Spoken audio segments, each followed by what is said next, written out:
Table पीछे हटा atom एक स्मॉलेस्ट पार्टिकल है।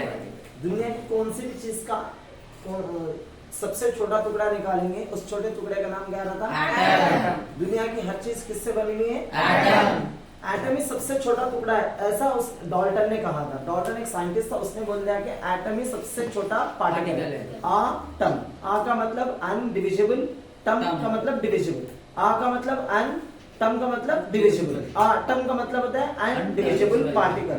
तो एटम को इतना छोटा माने कि उसको और छोटा नहीं कर सकते, लेकिन बाद के साइंटिस्टों ने उसके बारे में रिसर्च किया और ज्यादा उसके बारे में खोज किया, तो उनको मालूम हुआ कि एटम से भी छोटे पार्टिकल्स है, जिसका नाम होता है एटॉमिक पार्टिकल्स। जो एटम के अंदर होते हैं उनको कहा जाता है सब एटॉमिक पार्टिकल्स। अब सब एटॉमिक पार्टिकल्स में क्या क्या है? Electron, proton, neutron. इलेक्ट्रॉन का चार्ज होता है नेगेटिव, प्रोटॉन का चार्ज होता है पॉजिटिव, न्यूट्रॉन का चार्ज होता है जीरो, नो चार्ज।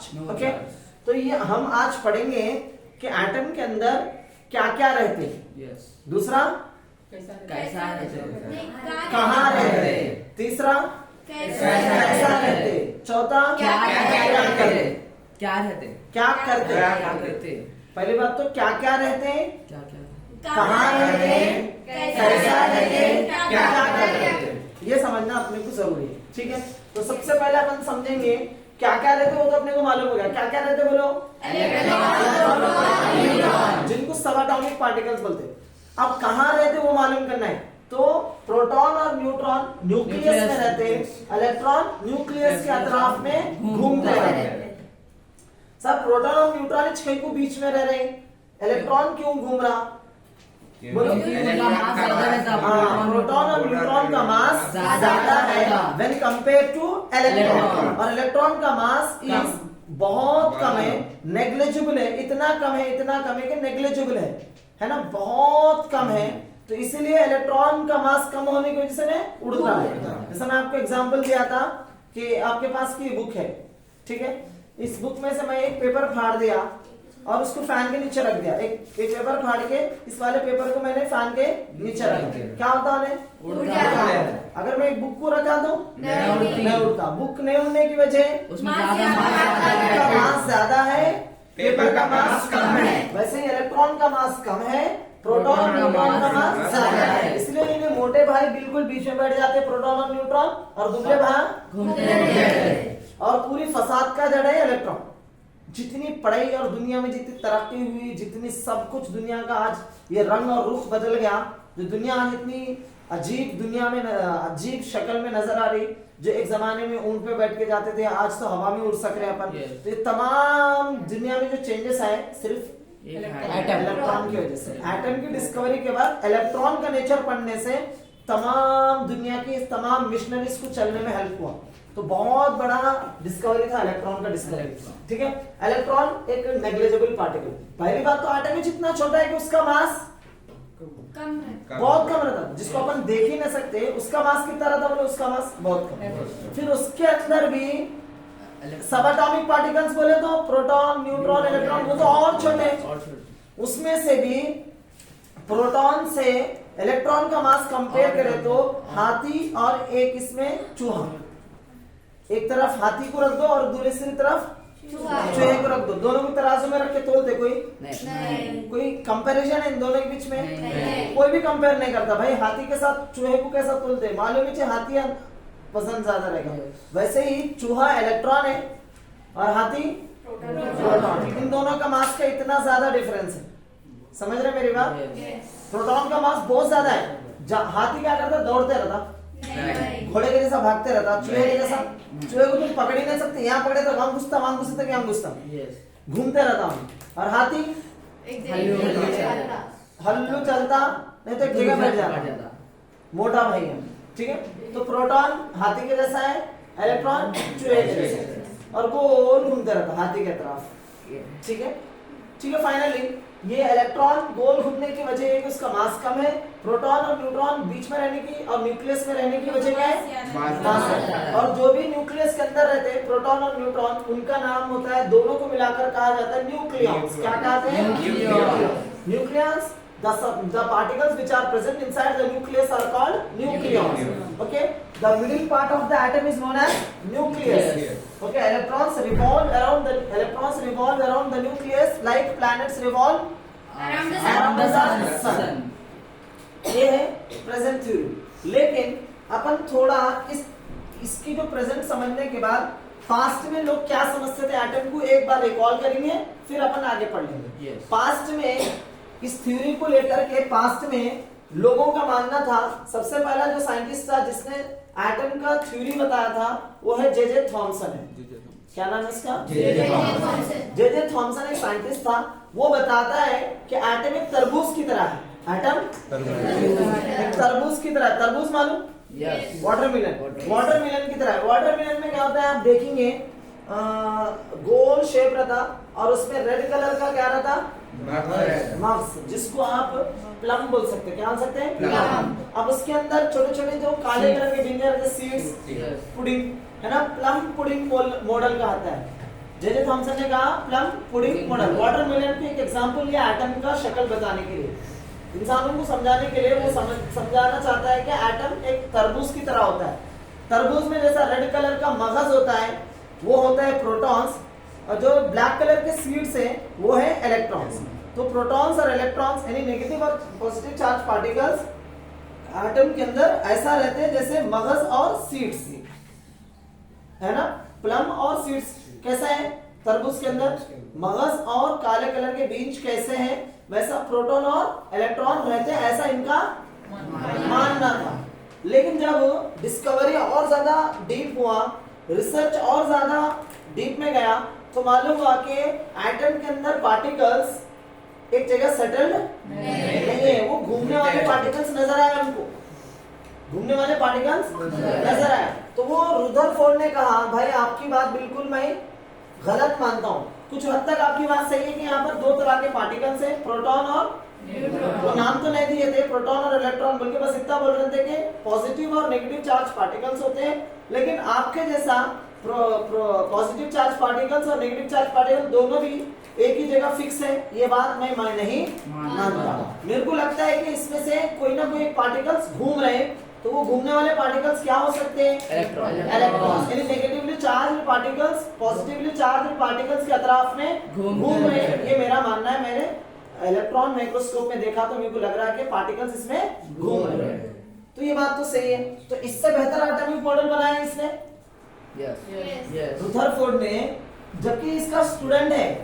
स्टूडेंट इतना महान निकला कि अपने उस्ताद का रिकॉर्ड तोड़ दिया, उस्ताद का डिस्कवरी को फेल कर दिया और इसको नोबेल प्राइज मिल गया। ये खुद नोबेल प्राइज साइंटिस्ट था, तो उसका ही स्टूडेंट ये भी ऐसा डिस्कवरी निकाला कि इसकी थ्योरी को गलत साबित करा, टीचर से आगे बढ़ा और नोबेल प्राइज हासिल करा।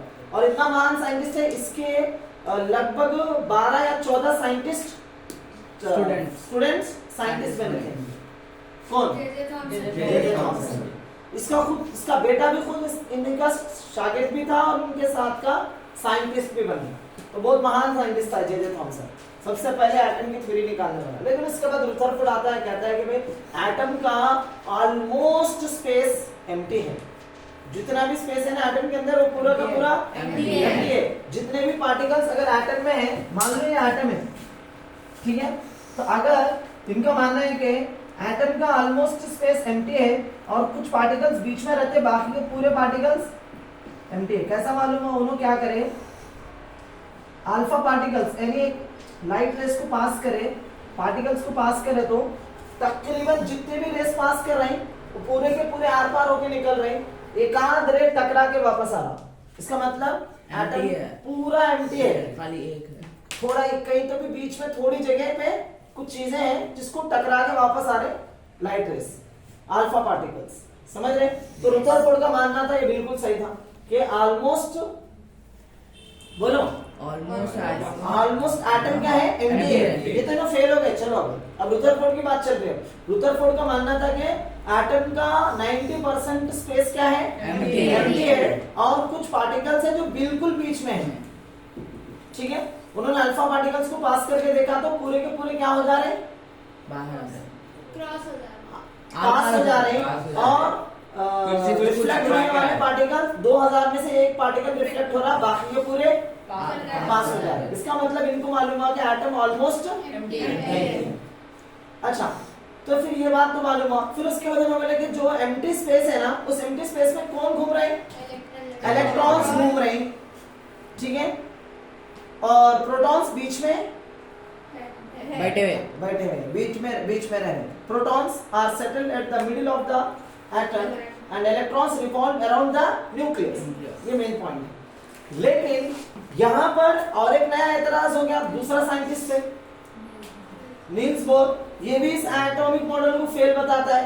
नील्स बोर इस वाले एटॉमिक मॉडल को फेल बताता है। वो कहता है कि ये एटॉमिक मॉडल फेल है। अरे भाई क्यों ऐसा बोल रहे हैं, क्या रीजन है उसका? तो वो बोलता है कि भाई अगर कोई चीज, उस वक्त अल्बर्ट आइंस्टीन का इक्वेशन निकला था E is equal to mc square. ये एनर्जी का इक्वेशन है। एनर्जी के इक्वेशन में ये मालूम होता है कि जब कभी भी कोई भी चीज वर्क करता है तो अपनी एनर्जी लूज करता है। जैसे आप है, आप भी एक चीज है ना, एक आदमी है, एक लाइफ है आपका भी, तो आप कुछ सुबह में कुछ खाए और काम से निकले, जैसा आप पढ़ रहे हैं, शाम तक खाने के बाद जितनी एनर्जी रहती, क्या शाम तक वही रहता? एनर्जी हल्लू कोई वॉक होने से एनर्जी क्या होता उसका? लूज होते रहता, एनर्जी लूज होते रहता। ये तो कंफर्म बात है। तो इनका मानना है कि भाई इलेक्ट्रॉन नेगेटिव चार्ज पार्टिकल है। गौर से देख लो इधर, इलेक्ट्रॉन एक नेगेटिव चार्ज पार्टिकल है और प्रोटॉन यानी न्यूक्लियस, जो प्रोटॉन और न्यूट्रॉन मिलकर जो बना है न्यूक्लियस, वो पॉजिटिव चार्ज पार्टिकल है। कई को बोले तो प्रोटॉन पॉजिटिव है, न्यूट्रॉन जीरो है। तो प्रोटॉन 1 + 0 क्या होता? 1 + 0 क्या होता? 1 + 0 क्या होता? 1। मतलब ये प्रोटॉन पॉजिटिव है और ये इलेक्ट्रॉन नेगेटिव। तो अब क्या होता है, इलेक्ट्रॉन नेगेटिव चार्ज पार्टिकल घूम रहा है किसके अतराफ में? न्यूक्लियस के अतराफ में घूम रहा है। जब कोई पार्टिकल रिवॉल्व होता है किसी चीज के अतराफ में, तो कंटिन्यू वो घूमते घूमते घूमते घूमते ये negative charge particle positive charge particle की तरफ क्या हो जाता? हम पढ़े ना, like charges ripple each other, unlike charges attract each other. पढ़े कि नहीं पढ़े? लाइक चार्जेस अट्रैक्ट होते एक दूसरे से, होते कैसा ऐसा कर रहे हैं, जैसा बोले वैसा सुनते। लाइक चार्जेस कभी भी अट्रैक्ट हो नहीं सकते, रिपल होते। अनलाइक चार्जेस अट्रैक्ट होते। सेंस माइंड को बहुत फास्ट रखना। मैं ऐसा समझा दूंगा कि आपको गलत ऐसा भी नहीं समझ में आता। उस टाइम पे भी अपना दिमाग को इतना तेज रखना। ले सर क्या बोल रहे, लाइक कैसा अट्रैक्ट होते सर, मैं आपको इतना अच्छा समझा दिया, अरे सर जो समझा रहे वही बोल नहीं रहना वैसा, एकदम बिल्कुल दिमाग को तेज रखो। मैं बोल रहा हूँ like charges attract each other, हो सकता नहीं हो सकता। Unlike charges attract each other, unlike charges repel each other। लड़का लड़का शादी नहीं कर सकते, लड़का लड़की अनलाइक है, ठीक है। लाइक नहीं करते, लाइक नहीं होते ना, like repel each other, unlike attract each other. North pole south pole से अट्रैक्ट हो सकता है, लेकिन नॉर्थ पोल रिपल होते हैं। मैग्नेट का एक तरफ दूर चल जाता, दूर भागता है मैग्नेट से, और एक तरफ बताए तो मैग्नेट की तरफ आता है, क्योंकि जब एक तरफ भाग के आ रहा उस तरफ अनलाइक पोल्स थे, जब भाग के जा रहा था लाइक पोल्स थे। अब बताओ यहाँ पर प्रोटॉन और इलेक्ट्रॉन ये लाइक चार्जेस है कि अनलाइक चार्जेस है? अनलाइक चार्जेस अट्रैक्ट होते हैं कि रिपल होते हैं? अभी क्या होता है, इलेक्ट्रॉन यहाँ से घूम रहा, घूमते घूमते अट्रैक्ट होते होते होते कहाँ आ जाता फाइनली? कहाँ पर आ जाता? प्रोटॉन में आ जाता। अब ये +1 प्रोटॉन था बीच में और -1 इलेक्ट्रॉन था। इलेक्ट्रॉन का चार्ज -1 है, प्रोटॉन का चार्ज +1 है। दोनों का आंसर क्या होगा? 0। कैंसिल होगी 0 ना आंसर। इसका मतलब एटम गायब हो जाना था। रहते रहते एटम रहते रहते यहाँ से गायब हो जाना था, क्योंकि ये भी किससे बने हुआ है? एटम। तो पार्टिकल्स जब एक दूसरे से कोलैप्स होंगे, अनलाइक चार्जेस अट्रैक्ट होकर कोलैप्स होंगे, तो चार्ज क्या होगा? 0। 0 मतलब एटम गायब होना। ऐसा नहीं हो रहा है, इसका मतलब इनकी थ्योरी गलत है। या तो फिर नेचर गलत, नेचर तो गलत नहीं हो सकता। तो इनकी थ्योरी में कमी है। अब इनकी थ्योरी में प्रॉब्लम ये हो गया